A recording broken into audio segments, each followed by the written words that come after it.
Olá, eu sou Fernanda Goulart e ajudo você a superar a ansiedade, a depressão e a síndrome do pânico, vivendo uma vida extraordinária. E o que eu quero dizer hoje com esse vídeo é realmente o que vocês leram no título. A síndrome do pânico não tem importância nenhuma. Mas como assim não tem importância, né? Um transtorno que toma conta da gente, deixa a gente com medo extremo, deixa a gente totalmente vulnerável aí a um monte de sensações físicas negativas. Como que não tem importância nenhuma? Então, quero explicar para vocês hoje que realmente a gente deve pensar sim sobre a síndrome do pânico, que não tem importância, que é uma reação sem importância nenhuma. Por quê? Porque isso pode salvar você de próximas crises. Vou explicar rapidamente como é que funciona uma crise de pânico, para que vocês entendam por que a gente tem que pensar assim, diminuir mesmo o valor dessa crise dentro de nós. No nosso sistema nervoso, a gente tem a área do nosso sistema límbico, né, que possui uma amígdala. Essa amígdala cerebral ela é responsável pelas emoções. E antigamente, lá quando nós éramos seres primitivos, a ação dessa amígdala, então, dentro do nosso sistema límbico, era muito importante, porque nos deixava muito alerta, trazia a sensação de luta ou fuga, que chama, né? Que é justamente a percepção de um perigo para que a gente fique alerta, para que não sofra nenhum dano. Por quê? Porque nós caçávamos animais selvagens, nós tínhamos que lutar para conseguir territórios novos, né? Então isso era muito importante, era desencadeado muitas vezes essa sensação de luta ou fuga para que a gente justamente sentisse as ameaças, os medos e conseguisse se defender.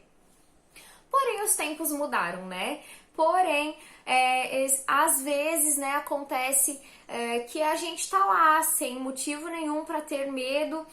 Geralmente, após episódios ansiosos, né, a gente tá lá super bem e começa a vir aquela sensação de medo extremo. O que é isso? É justamente a síndrome do pânico chegando, a nossa amígdala cerebral mandando sinais de alerta sem necessidade. Então, a síndrome do pânico é exatamente isso, tá, gente? Geralmente ela tá associada à ansiedade, tá? É um transtorno de ansiedade. Então, significa que tem uma causa, né? Significa que a gente é ansioso por uma causa, então tem a síndrome do pânico por uma causa. E aí vem aquela sensação de tremores, de náuseas, desmaios, sensação de sufocamento. Muitas pessoas dizem pra mim, né, meus pacientes falam assim, ó, eu vou pro hospital porque eu tenho a sensação de que eu vou morrer, né? Então, olhem que sensação mesmo, né? Um medo extremo, é justamente um pânico, né? Como o nome mesmo diz. Então, gente, depois de tudo isso que a gente viu, como é que funciona, por que não dá importância? Porque após uma crise de síndrome do pânico, geralmente nós ficamos com medo de que ela volte. E quando nós ficamos com medo, nós pensamos muito nessa reação, não queremos mais passar por ela novamente, ela tende a voltar. Porque aí é mais um motivo para desencadear. Além do motivo da ansiedade que faz vir o pânico, ainda tem o motivo do medo de que ele volte. E geralmente quando a gente tem esse medo de passar por isso de novo, vem de novo, né? Então é exatamente isso que eu quero dizer para vocês. Quando nós temos uma crise de pânico, não fiquemos com medo, né? Não fiquemos pensando que isso vai acontecer novamente.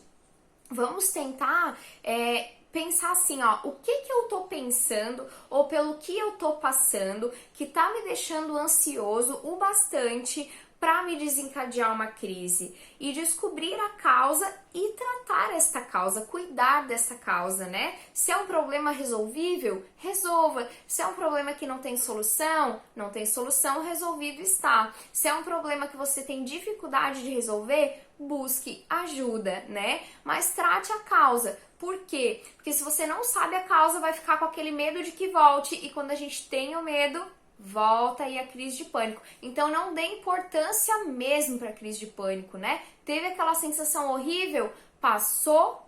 Agora, o que eu estava pensando nessa hora? Qual é o problema que estava me atormentando nessa hora que eu vou resolver? Isso não vai mais voltar. Tá, gente? É uma dica de ouro aí para quem sofre de síndrome do pânico. menospreze essa síndrome do pânico, não dê tanto valor para ela e não se deixe tomar pelo medo de ela voltar, porque ela volta, tá? Vamos praticar e não consegue descobrir a causa sozinho? A hipnose é uma ótima ferramenta para a gente descobrir as causas primárias, né? O que aconteceu lá nas primeiras, as causas secundárias, os medos que vieram depois, que desencadeiam essa crise e a gente consegue reprogramar. Você não tem mais medo dessas coisas que tinha antes, certo? Um beijo para você e siga as minhas dicas para se ver realmente livre dessa síndrome do pânico e viver aí a vida extraordinária que a gente tanto quer para nossa vida. Um beijo.